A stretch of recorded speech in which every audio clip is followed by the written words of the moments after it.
여러분 반갑습니다. 4월 다섯째 주 소그룹 성경 나눔입니다.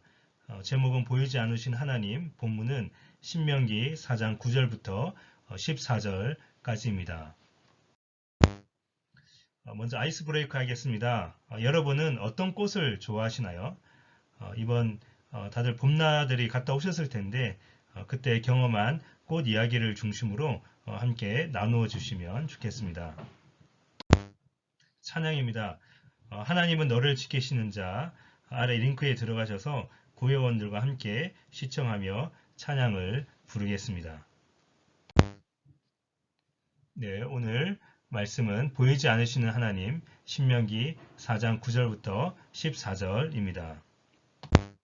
흐름을 살펴보겠습니다. 모세는 신명기 1장부터 3장에서 그동안의 역사를 돌아봤습니다. 지난 40년의 광야 생활의 회상은 4장에서 시작되는 모세의 설교의 배경이 됩니다. 이제 약속의 땅을 눈앞에 둔 출애굽 2세대들을 향해 모세는 설교합니다. 그 땅에 들어가 율법에 순종하는 삶을 살아라.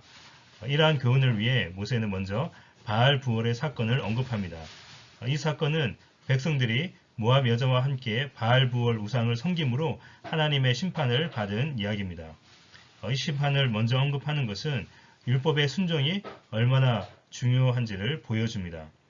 그들은 하나님께서 주신 법도와 규례를 지킴으로 큰 나라가 됩니다. 그들은 호렙산에서 십계명을 받을 때 하나님의 임재를 경험했습니다.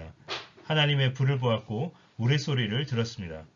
하지만 하나님과 관련된 그 어떤 형상도 보지 못했습니다. 그러한 보이지 않는 하나님이 그들에게 십계명에 새겨진 두 돌판을 주셨습니다.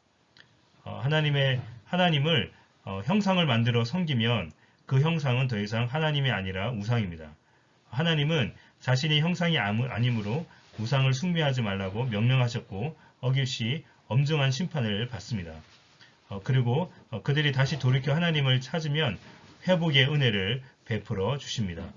하나님은 역사와 이적을 통해 하나님의 규례와 명령을 지킬 것을 교훈하셨습니다. 40절까지가 모세의 첫 번째 설교인데요. 이 설교가 끝나고 이어서 두 번째 설교를 하기 전에 요단 동편의 도피성에 대해 그리고 모세가 율법을 선포한 장소에 대해 설명함으로 4장을 마무리하고 있습니다. 성경 속으로 보겠습니다. 첫 번째 질문입니다. 모세는 출애굽 2세대를 향하여 내가 눈으로 본 그 일을 잊어버리지 말라고 명령하고 있습니다.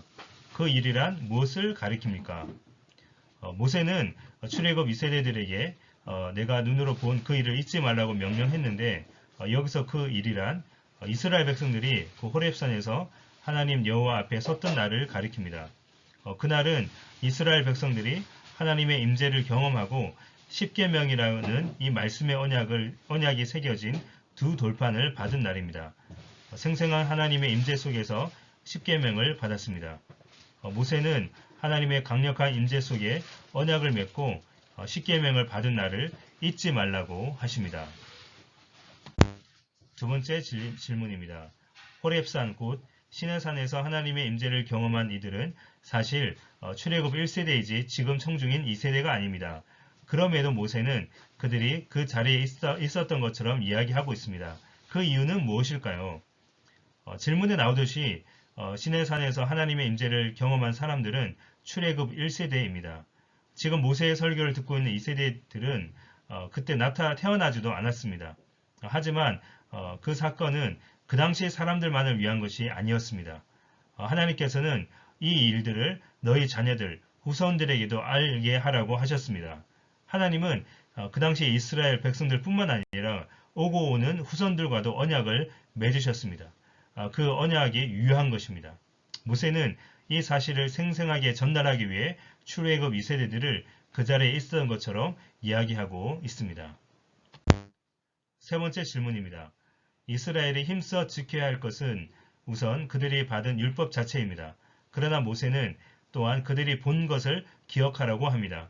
그들이 본 것이 율법에 관해 중요한 무언가를 가르쳐 주기 때문입니다. 그것이 무엇이며 그 사건이 시사하는 것은 무엇입니까?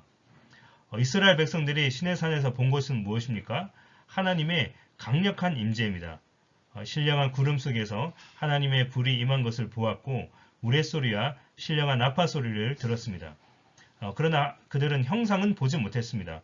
소리만 들었고 십계명이라는 율법만 받았습니다. 형상이 없고 율법만 있다는 것이 의미하는 바가 무엇입니까?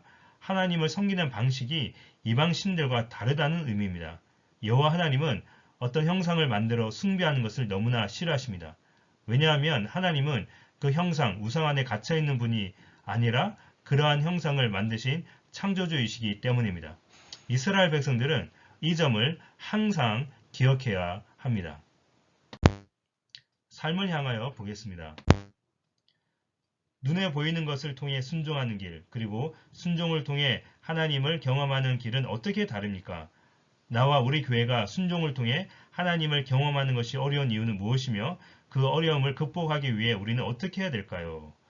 눈에 보이는 것을 통해 순종하는 길, 이게 뭘까 좀 생각해 보니까 아마도 눈에 보이는 축복을 경험하거나 또 그걸 기대하며 순종한다는 의미인 것 같습니다.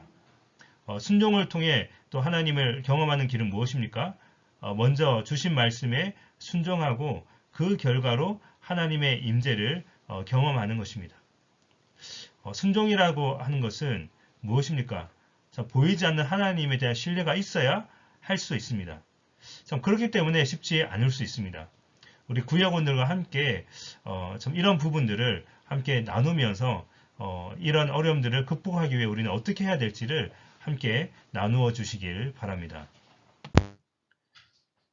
그리고 함께 또 이 공부를 한 후에 감사 및 기도 제목을 나누고 함께 기도해 주시길 바랍니다. 교회 광고가 있습니다. 계속해서 구역교회 캠페인이 진행되고 있습니다. 각 구역마다 이 세 가지 미션을 실천함으로 더욱더 풍성한 구역 모임이 되시길 바랍니다. 그리고 오는 주일 오후 2시 30분에 백원 영동교회 설립 6주년 및 김종설 목사 위임 감사 예배가 있습니다. 관심 있으신 분은 참석하여서 함께 은혜를 나누고 축복하는 시간을 가지시길 바랍니다. 감사합니다. 지금까지 4월 5째 주 소그룹 성경 나눔이었습니다.